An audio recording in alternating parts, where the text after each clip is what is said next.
புதுச்சேரி சின்ன காலாட்பட்டு பகுதியில் கடல் சீற்றம் காரணமாக ஏற்பட்ட கடல் அரிப்பால் ஊருக்குள் செல்லும் பாதை துண்டிக்கப்பட்டிருக்கிறது. அங்கிருந்து செய்தியாளர் மகாராஜா பாண்டியன் இணைகிறார். மகாராஜா பாண்டியன், பாதிப்போட தன்மை எந்த அளவில் இருக்கு?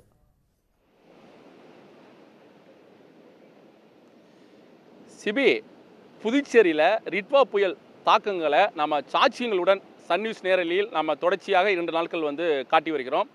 அதனுடைய பெரிய சாட்சியங்களாக சின்ன காலாப்பட்டு கடல் பகுதி தான் இருக்கிறது.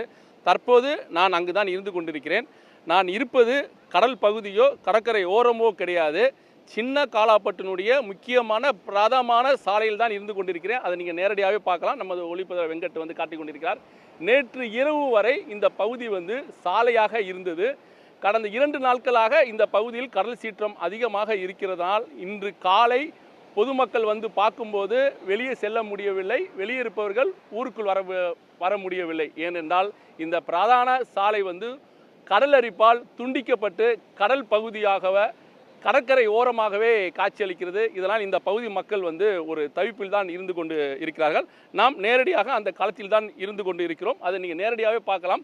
பாதை துண்டிக்கப்பட்டு இங்கு ஊருக்கு செல்லும் பாதை கடற்கரை பகுதியாக காட்சியளிக்கிறது. இது மட்டுமல்லாமல் இந்த கடல் அரிப்பால் துண்டிக்கப்பட்ட பாதை என்பது தற்போது நாம் கையை வச்சாலே கொட்டும் அளவுக்கு இருக்கிறது. அப்போ அந்த அளவுக்கு கடல் அரிப்பு ஏற்பட்டு நீர் புகுந்து அதனுடைய அரிப்பு என்பது மிக வேகமாக தான் சென்று கொண்டிருக்கிறது. இந்த கடல் அரிப்பு ஏற்பட்டு ஒரு 10 மீட்டர் தொலைவிலே குடியிருப்பு பகுதிகளும் அதேபோல் படகு நிறுத்தும் பகுதிகளும் இருக்கிறது. எனவே இந்த மலை கடல் சீற்றம் என்பது இன்று இரவு வரை நீடித்தால் இது குடியிருப்பு பகுதிக்கு சென்றும் ஒரு அபாயமும் ஏற்பட்டிருக்கிறது.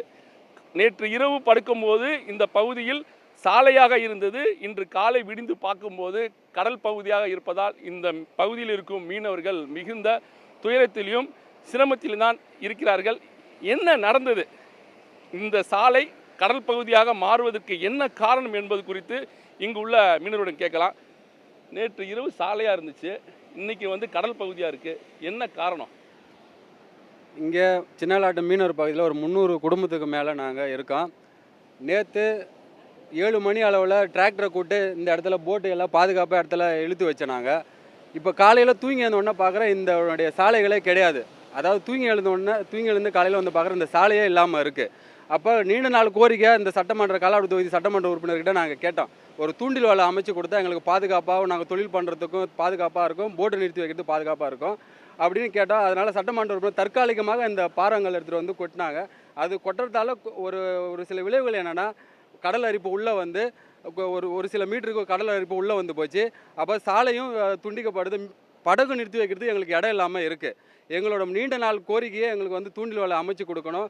நாங்களும் நிரந்தரமான இந்த கடலை நம்பி தான் வாழ்வாதாரமே எங்களுக்கு இருக்குது. இதை நம்பி தான் நாங்கள் 300 குடும்பம் வாழ்கிறோம். தூண்டில் வேலை அமைச்சு கொடுத்தா மட்டும்தான் எங்களுடைய படகும் பாதுகாக்க முடியும், எங்களோட வீடுகளும் பாதுகாக்க முடியும். இதுதான் எங்களோட நீண்ட நாள் கோரிக்கையாகவே இருக்குது. கடல் அரிப்பு ஏற்பட்டு பாதை முற்றிலுமாக துண்டிக்கப்பட்டிருக்கு. இப்போ அந்த குடியிருப்பு பகுதிக்குள் எப்படி போகிறீங்க, அங்குள்ளவங்க எப்படி வெளியே வராங்க, எந்த மாதிரியான பிரச்சனை ஏற்பட்டிருக்கு உங்களுக்கு? ரொம்ப கஷ்டப்படுறோம். ஏன்னா இப்போ இந்த பாதை துண்டிச்சதால் நாங்கள் நாளை மறுநாளோ அதாவது புயல் கரையை கடந்துட்ட உடனே நாங்கள் தொழில் பண்ணுறது எங்களுக்கு ரொம்ப சிரமமாக இருக்கும். ஏன்னா இந்த வழியான டிராக்டர் தான் போய் போட்டை இழுக்கும்.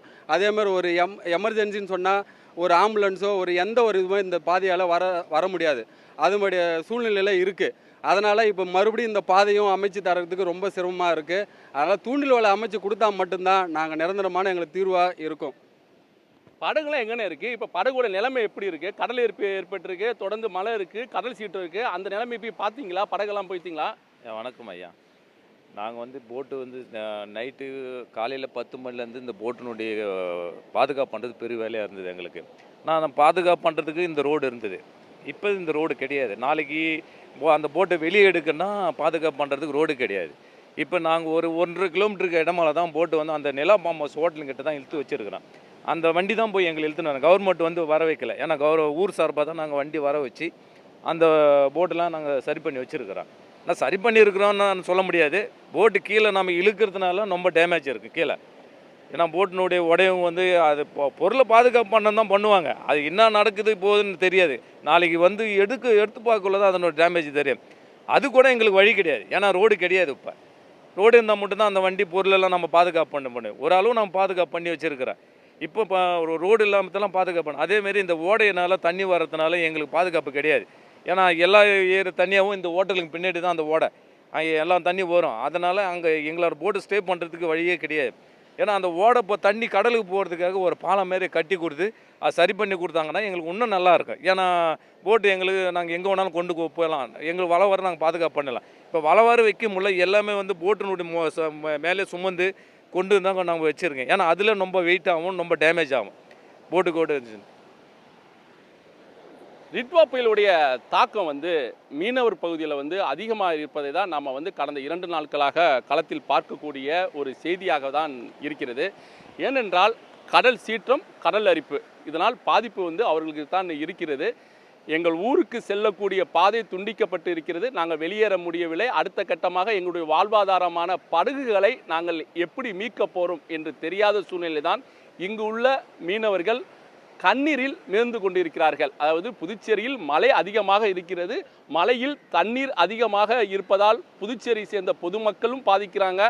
ஆனால் புதுச்சேரியில் வந்து சாலையே துண்டிக்கப்பட்டிருப்பதால் வந்து இந்த மீனவர்கள் கண்ணீரில் தான் மிதந்து கொண்டு இருக்கிறார்கள். அதுதான் இப்போதைய கள சூழ்நிலையாக இருக்கிறது. சிபி, புயலின் தாக்கத்தால் ஒரு இரவில் சாலையே காணாமல் போன ஒரு காட்சி புதுச்சேரியில் அரங்கேறியிருக்கிறது. உங்களுடைய கள விவரங்களுக்கு நன்றி மகாராஜா பாண்டியன். உடனுக்குடன் செய்திகளை தெரிந்து கொள்ள சன் நியூஸ் பெல் ஐகானை கிளிக் பண்ணுங்க.